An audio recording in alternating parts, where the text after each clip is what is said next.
society has also put the mentors that these young boys have are not actually mentors. It's just people telling them, you just look for money, leave women alone. Look for money, you'll have all the women that you want. And I'm just like, money is actually the lowest form of wealth, if you think about it. What about other things? Hey, let's not get carried away. Yeah, it is. Joel, let's not get carried away.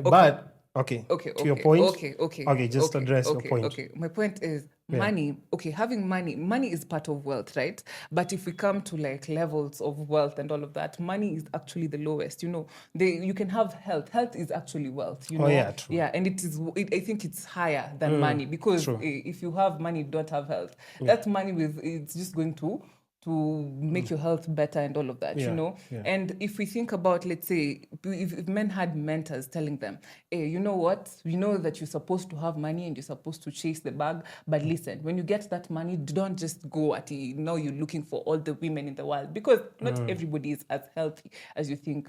Teach men to actually put themselves first. And having multiple partners, to me, it is not something that is going to do any good in your health, you know, even your mental health, not just physical health. Yeah. Even in your mental health, it's not. So in as much as you're working hard to look for this money, please try and look out for yourself, you know. Try and actually put yourself first. Work on your mentality, on your brain. Because one thing that men also tend to forget, women can actually spot a man who has money and is not that smart. You know, that's why you'll find that a man has a lot of money and constantly has this woman mwenye anafikiria anamtumia, and this woman is like, so you'll send me this amount of money, and this one is like, I'll just go shake my ass on that man at that anipatia tu pesa yako. Then you want to tell me your hard-earned money is just worth a girl to just come and shake ass on you, you know. Me money never leaves my pocket though, so I'm just putting it out there. We can laugh and everything, but money before it comes out is. I feel like society has not put good mentors for these men. That's true. It really has not. It just has people telling them, chase the bag, get a lot of bitches, and you're going to be successful. No, that is not what success is. Actually, success is if you have your own money and you have a good partner, a helper next to you who is actually going to give you feminine energy and is going to help you prosper and even make that money in large amounts, you know. But it doesn't have people telling them that, you know. That's true. But as women, we have people telling.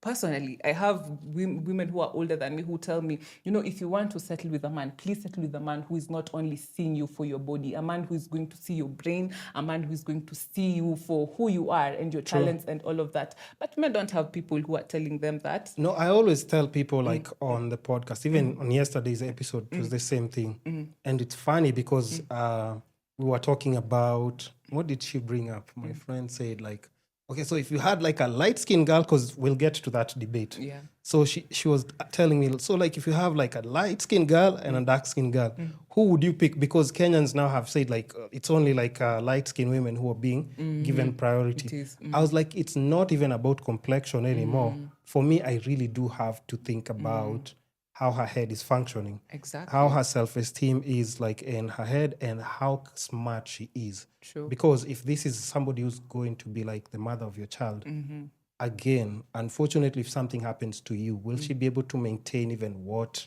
you actually put on the table? Yes. And all such things. And we were talking and debating about so many different things.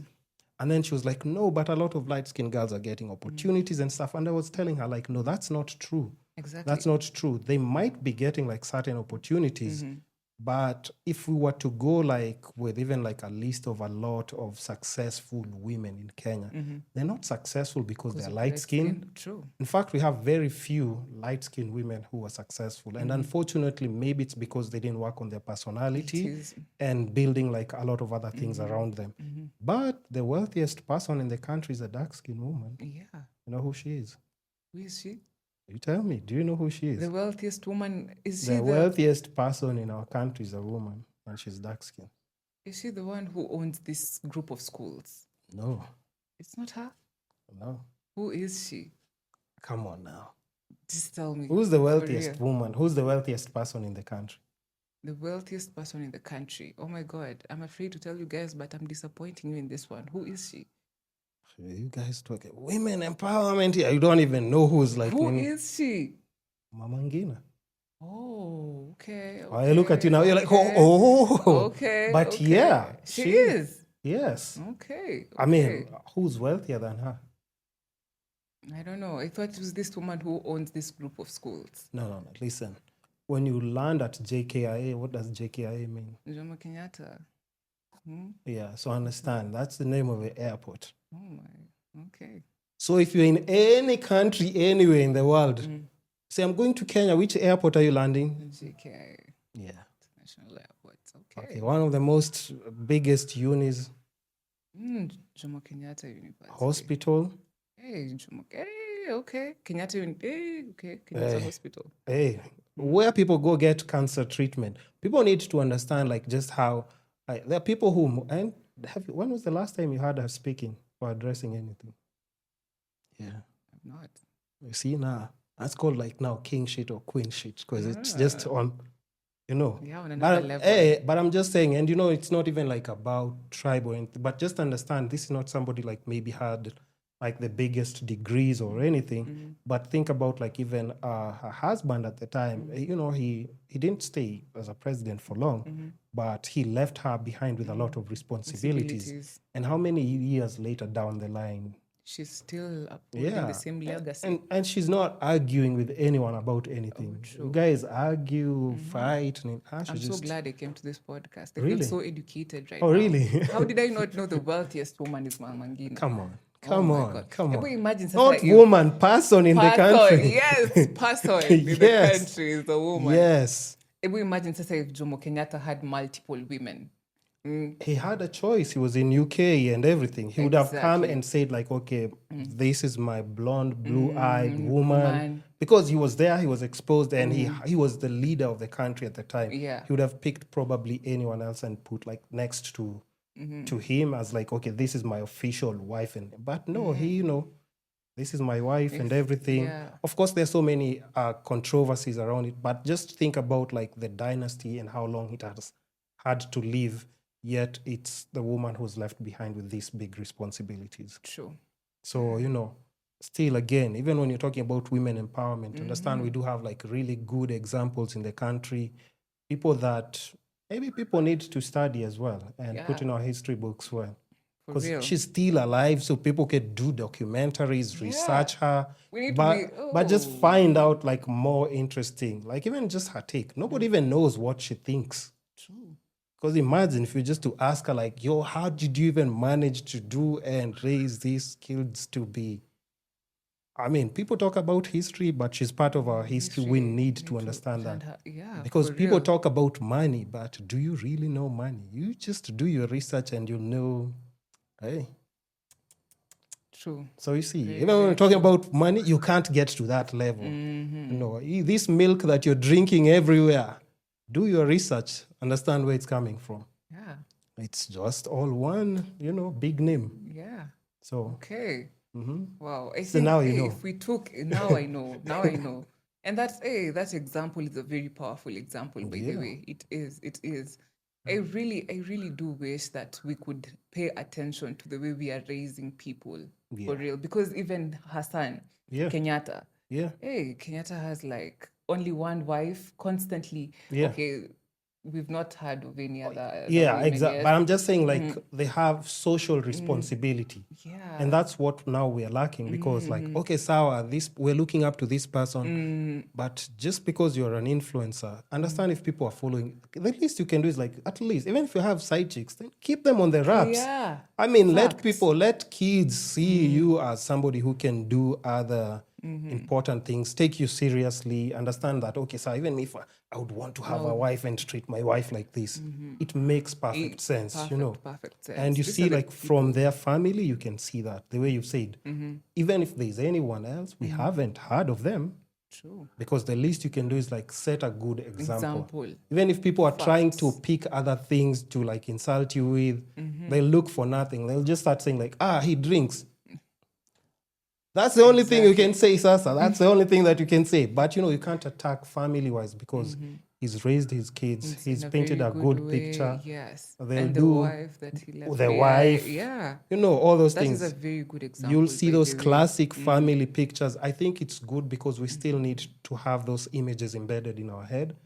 And it will change a lot of the way we approach different things. True. Because now we have a crazy rise of single moms right now. We don't have like those solid foundations for strong families like we used to. We can't keep ignoring it because it's going to affect people so badly in the next years. It's going to be so bad. It's going to be extremely, extremely bad. Especially if you see, okay, I know the women don't like taking accountability for this, but a man who is growing without a present father is not going to be the same. It's going to be very tricky. Very tricky. The same way a man who is growing without a mother also. True. We all need that balance of feminine and masculine energy for us to thrive It plays a very big role. Very, very big role. Yeah. I think, we've seen how, the role that your dad plays, and, you instill discipline, in kids at a very young age. Yeah. And then before they get to adolescence or something. But there's a way a dad will address the kid, there's a way mom will address the kid. And that balance is what makes it special. Fact. Because, your mom will be here Baba, nini, nini. And then the dad will be like, no, Ibu, let him, let's go. We walk outside, we play, nini, nini. But so now if he grows with the cuddling completely. And I saw this, even when we had the protest. A lot of single moms lost their sons. A lot. There's nothing wrong with protesting. But me as a dad, if I know, hey, I saw on TV a lot of people died yesterday, telling you you chill up with you're not going anywhere. Yeah, true. But so now it's Baba, just go. Nisawa. He's not coming back. He's not coming back in the evening. He's not coming back. Yeah. But you see, if there's a balance of two, there's one person will be Mama, no, he can't go today. It's a bit dangerous. And it's very tricky because even when the protests were happening, it started off as a group of so many different age groups of people. Yeah. But if you notice, by the time it was the third day, a lot of millennials were not in those marches. True. It was a lot of young people. Yeah, a lot of Gen Zs. And a lot of young people lost their lives. A lot. So maybe, as we look at things, okay, for me, first of all, I'm not dying for this country. But I heard a lot of Gen Z saying I'm ready to die for my country. I'm like, what? It's not worth I'm I was protesting with you guys, and then you said, I'm not ready to die. No. I want to live tomorrow. I want to enjoy. I just see how and then there are so many different ways of approaching, even just leadership. Understand, if you're fighting for something, wouldn't you want to be here maybe in the next 10 years to enjoy it? Enjoy it, yeah, for real. Yeah, don't you want to get to drive that car maybe in the next 5 years, 4 years? I do. But if you're not here anymore, you don't get to drive it. Fact. That relationship you might never get to experience. And it was so unfortunate because, but, again, I wouldn't have the script on how we're supposed to control this country and the outcomes that might come from that. Yeah. Also, so another thing that we can talk about before we wind up, because can you imagine you've already clicked 1 hour, 30 minutes? Oh, wow. Yeah. I haven't. But so far, how are you feeling about the podcast? Amazing. I feel like I'm gaining a lot. And this is a very, very good experience, genuinely. I love the conversation that we're having because we're speaking on topics that are actively going to help somebody who is going to listen to us for real. Yeah. And I hope it's going to change something, even if it's in the slightest percentage, because kwanza about the male empowerment, we really need to have more of that. Yeah. And even on that, as now before we branch on to something different, I was trying to tell people, even with such incidents, I don't know if people have noticed, in the States when they catch these serial killers, they catch people who've raped women, sexually abused children and stuff, they interview them. I don't know if you've... I have. I heard this recent one. This person was saying that he looks if the father is not there. The child predator. Exactly. Yeah. Said if the present father is 50-50. Yeah. That's where he goes. Yeah. Yeah. And they usually it's not about beating them or anything. And I was telling people, you need to have, you see, even the guy who was saying they had microphones on him during the protest. And then, when he said, I'm going to kill a woman who needs pizza. And then women were like, no, talk up, and then they were chasing the guys. I was like, no, just talk with them. Tap into this guy's head. Understand why he's thinking the way he's thinking. Because, if he has sons, do you know what he tells his sons? Hey. You don't know. Thing. But maybe you don't know. Maybe it's like, akikata, mpige, mfanyia nini. Exactly. So you don't know, but talk to him. Understand. Bring him even like just in a formal setting. Sit him down. Talk to him. Because at this point, we can't go killing everybody. Yeah. Two wrongs don't make a right. If they're killing and you're killing them, we won't stop the cycle. So let's not talk about it. Then people just keep killing each other. But if we're trying to solve a problem, then let's sit and find a dialogue somewhere.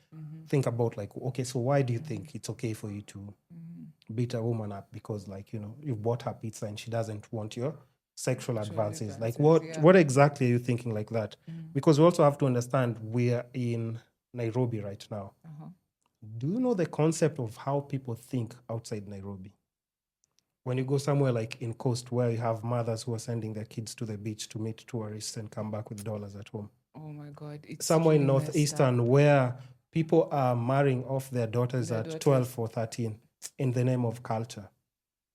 Somewhere like we have FGMs going around in different parts of like just the country. And even just and it's so weird because now when you mix the clash of tradition and the law, it's completely different. Culturally, there's some people who don't see anything wrong with marrying a 12-year-old. Fact. Yeah, we go to Northeastern, we go to those coast, nini. Right now, it's been happening, yeah. But to them, it's cultural.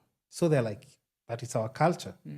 So are you going to arrest somebody who's been growing up and their uncles have done the same thing, they've taught them to do the same thing? We really have to. Yeah. So if you don't have the dialogue, you don't know what's going on. But these same guys, if they finish high school, where they're sent to Nairobi Uni, JQuat, multimedia, all those things. See, because people are always traveling from different parts of the outskirts of the country to come to the city to get and look for money. Exactly. To study and get more opportunities and stuff. So now it's guys from the city who know about the rules, and then now you come with people who now believe in different traditions and ways of approaching things. There are some places where if a woman speaks to you in a certain way, you're supposed to slap her. Yeah. So if that person comes to Nairobi, Jewel is here expressing herself, saying, me, a man can tell me, I somebody slaps you, to you, it's so foreign. Paka, you're like, what? Guys, somebody just slapped me. But to him, it's normal. It's normal. It's been he's seen the man being slapped in the house. That's just standard. It happens. So now you have to, sorry? Oh, no, just finish. Don't forget your chain of thought. Okay. So I was just saying, so even when we're doing this protest, it's okay, but talk to these guys. True. Talk to this guy. Even the people who are in jail right now, talk to them. Why did you do this? Why did you do this? Okay, somebody has been accused of this. Have a sit down with them. Yeah. Put the cameras and put the same way you saw like that child predator video. In the States, they do that all the time. Even with people like, if somebody kills their own mother, they don't just throw you in jail immediately. It takes like hours and hours of like just, okay, so why exactly did you do that? Even a psychologist is sent in to like just understand like just the reason behind it. And that's why even at times there are people who end up like they've killed their parents, but they end up getting released. Because they're trying to figure out like exactly, okay, what were the grounds? Like, was he affected as a kid? What exactly made him act this way? And even yesterday I addressed the lady who is still in Langata Women's. I don't know if you remember her, the light-skinned girl who's in Langata Women's, the current Miss Langata Women's beauty queen. Check it out. Let me see. I want to see if I can. Langata Women's beauty queen. Langata. No. I think I saved maybe a video. If I can just see the picture, because we addressed it yesterday.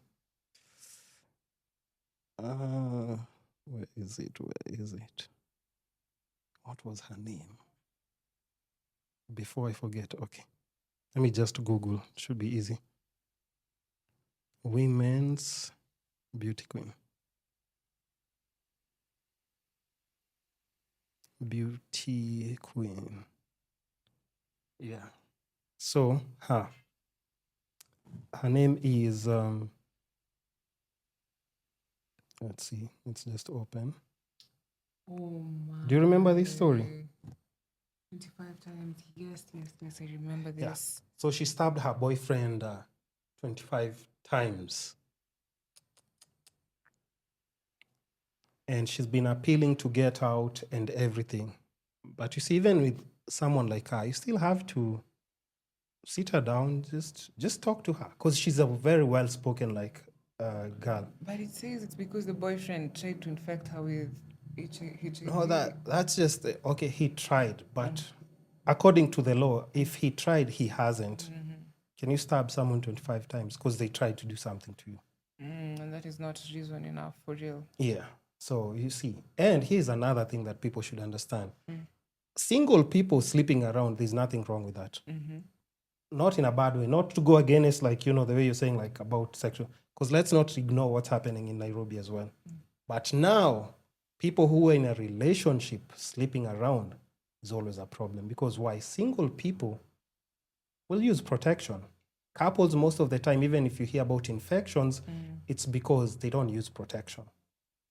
In general, couples might not use protection when they're, having sex. Yeah. So if one of the partners cheats outside, it's because and catches something, definitely you're going to get infected with Nini. So in couples, it's very sensitive. So maybe I understand where she's coming from, but still as well, even for her, people need to talk to Nini because how many other girls have stabbed boys also as well over the recent years? There's so many. These incidents keep happening. Why was she given a death sentence though? No, it wasn't death. Death was taken out of the picture and she was given life. So now she's still trying to... Oh, wait, so you don't think she should have gotten me? Oh, aren't you the one who said if you were to given one rule to change something, you would be... It would be to kill. Yes. But I'm just saying, I don't think that she deserves to have life. You have a brother, right? Yeah, I do. Are you protective over your brother? I am. Okay, and this is very good. This is always very unique. I'll tell you why. Because girls at times,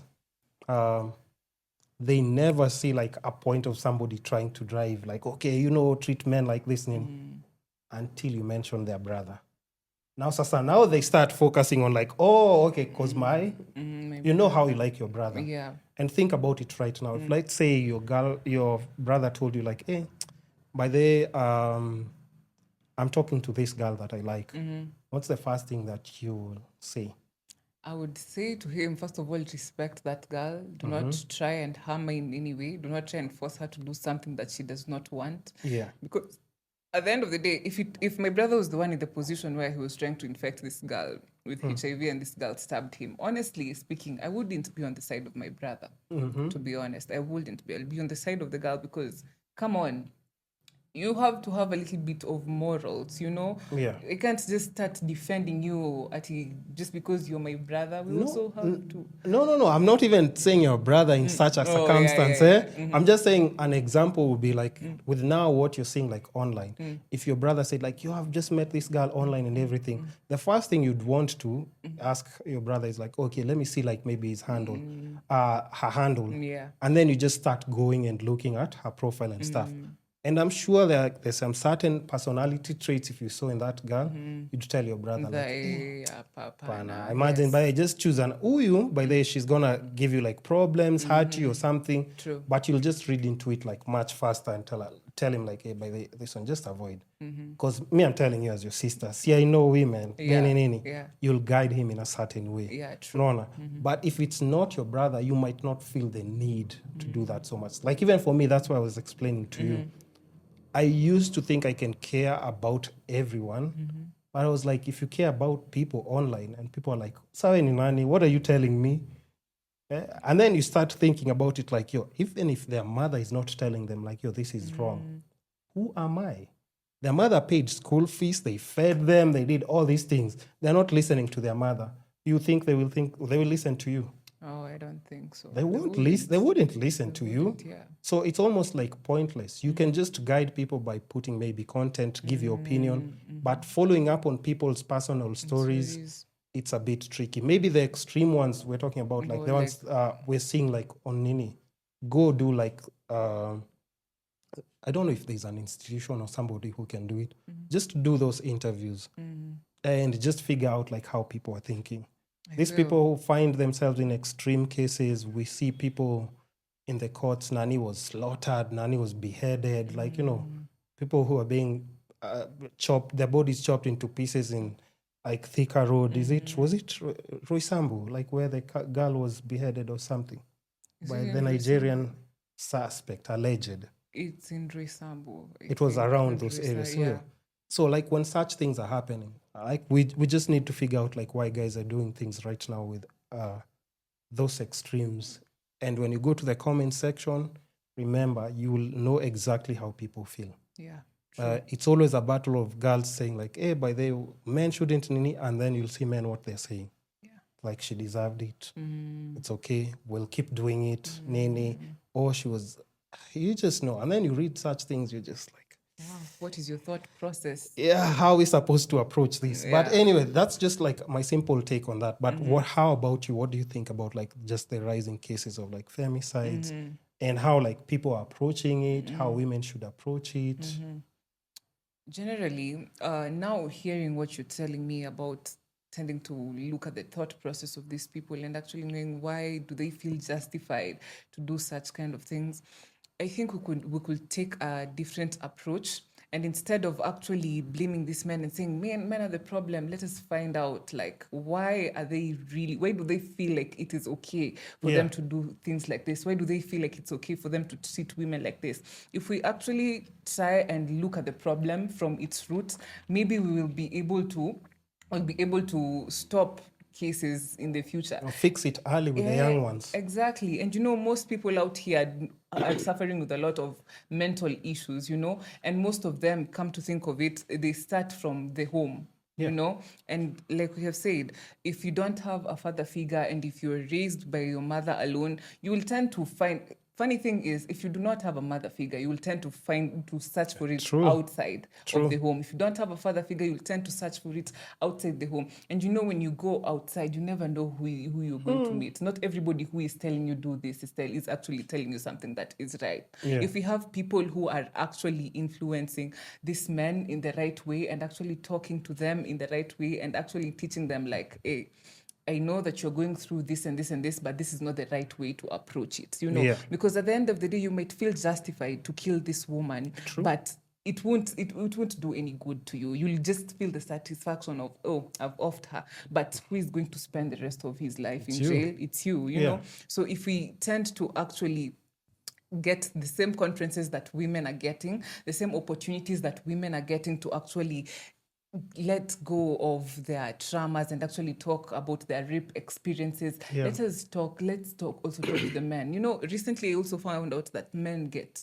raped too, a lot. You know, and it actually builds a lot of trauma on their side. And men don't actually have these platforms where they can go and say, they would never.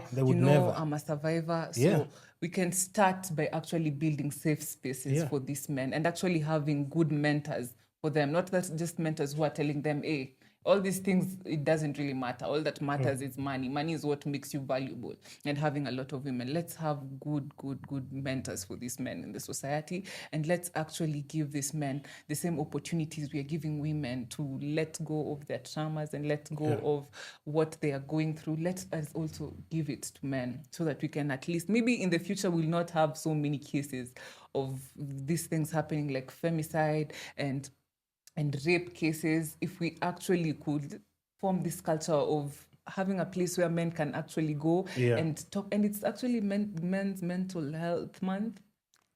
You know, man, we don't focus on that. You don't focus on that. But this is actually a very good month to put this. I know, but I'm just saying, like, how many men do you see like online talking about? Because you know how the comment section is going to be. Yeah. How's the comments?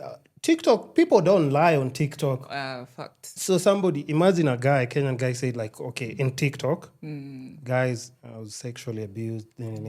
How do you think the comment section is going to be? be? Like, who analia nini? What is wrong with this one? But I really wish we could, the same safe spaces we are creating for women, let us also create for the men, because they're human beings like us. I don't know why we tend to forget and that. we're supposed to coexist. You're going to coexist with this person in the same house. Exactly. I really wish we could put the same opportunities we are giving women, let us also give the men. Because at the end of the day, even if us women we're going to say, hey, I don't want to date a young guy, I want to go date an older man. This older man, by the time you reach 30, this older man is going to be 70. Are you going to settle with that 70-year-old man? You're going to want to settle with this young man that you neglected when you were younger. And the way to actually approach this thing is not to continue empowering women. The same way we're empowering women, let us also empower these men so that we can actually also have good men to settle with as fathers in the future and as husbands in the future, So I think that is the only way. To me, that's the only way we are going to solve this. I hope it gets to a point where this is something that can be taken seriously, just for the sake of future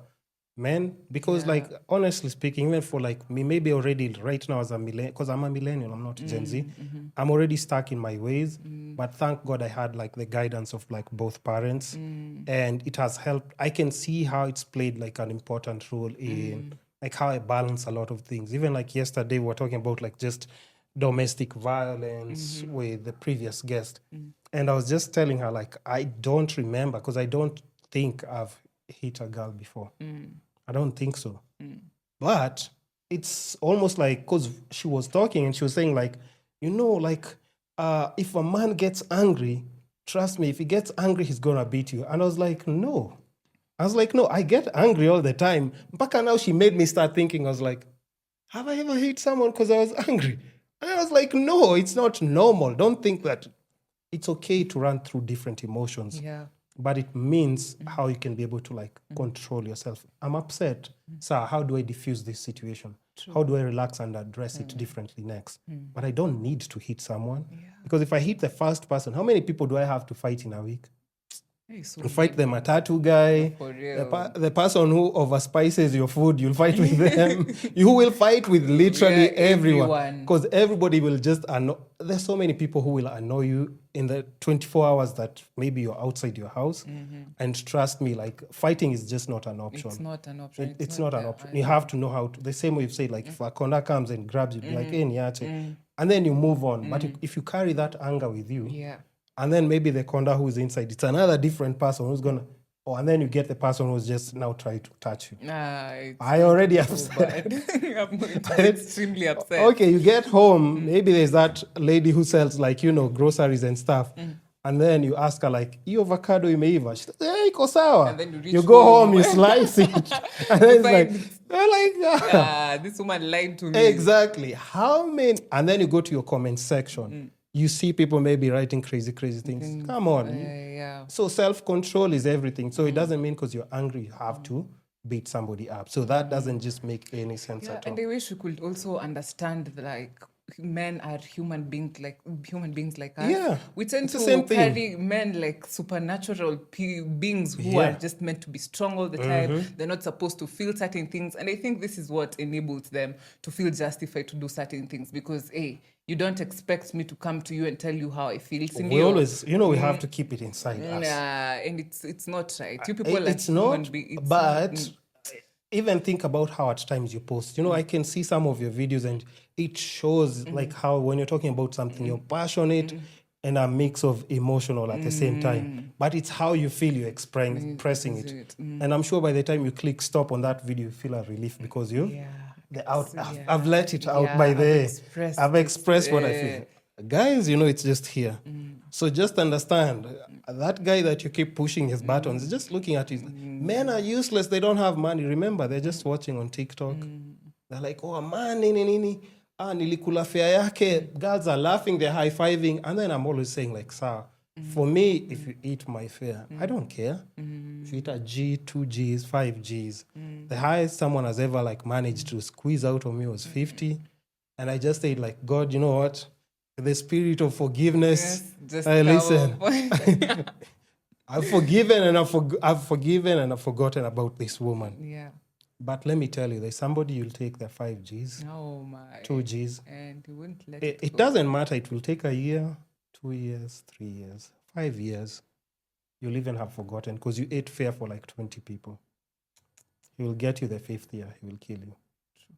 He will kill you. True. It's 5,000, but he has sweared upon himself. And the same thing I told you, like, you know, it's built in like resentment from kids, aunties, and all these things.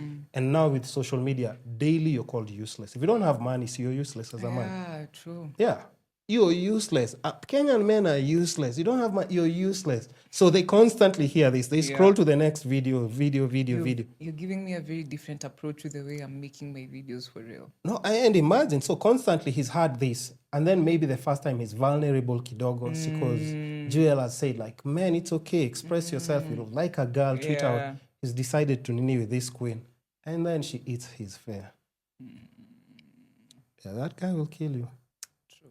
Because remember, maybe he's not been raised in Nairobi. He's come from Uko. I don't want to say which part. Could be northeast, could be coast, could be like somewhere interior of Kisii, because we also hear Kisii, they can be temper a bit here and there. So it could be somebody who cannot control his nene. So, and he just said, like, even if it takes me 5 years, I'll get you. And it's so crazy because you have to understand, for somebody who's ready to kill you and go to jail, that's not somebody you're supposed to mess with. Like, that's somebody, if they stepped on my shoe, it's like, it's okay. It's cool. It's my Air Force. I'll just go and wash or buy another one. True. But somebody who's ready to kill you to go and serve a life sentence. Come on now. Me, I'm not messing with that person. It's okay. Bro, you just pass. Go. So there's some things we have to relearn, unfortunately, as adults. And maybe in our houses, we thought it was just normal. People fighting, throwing words at each other. It's very tricky. And I think as an adult, once you grow, you'll experience those in a job environment. Where maybe your boss, you know, he has to pay you for you to pay rent. So he's insulting you, saying this, overworking you, but you can't do anything because you have to pay rent. God forbid you have a daughter. Don't you have to, will you tell your daughter, like, today my mental health, aiko poor, I can't give, we can't eat mama today because my, hey, a kid is like, yo, mom, Hey, mental what's health, wrong? me, I'm What do you hungry. mean? I'm hungry, mama. What do you mean mental health? So as an adult, there's some things, and that's why you see, unfortunately, even like, wait, did this lady pass away? The lady that I saw, what's her name? Something Wadok. She was a TikToker. Yeah. She actually died. Yeah, she actually died. But you see, like, the repeated videos that she was doing, and she was talking about death, stress, stress, depression, and everything. But, you know, we see certain things come to life, and then we just like, she's left a kid behind. You know, leaving a pointy kid behind in these streets of TikTok, and no dad, and the mom who loved her clearly, but she was troubled. She's not there anymore. It's going to be tough. It's going to be very confusing and tough for her. Yeah. Because you can actually see she really did genuinely love her daughter. And how the daughter, they were just playing around on video, and then you're just like, fuck, your mom is just gone like that. Just think about like what she has to process and go through for the rest of her life. Yeah. And watching her mom's videos on TikTok. Wow. I can't imagine how that girl is going to be feeling for real. That's a whole different, and that's why at times, even when you say like your life is difficult, look at what other, and these things we've seen them processing. You know, even Shira, we saw him from like just normal, getting to extremes until his death. And it's like a reality show that we're watching on TikTok. And you just, Nani's not there anymore. No. They're gone. So, I mean, just live your best life, be careful, mindful, but just think about how you're approaching things. Yeah, true. Okay, so now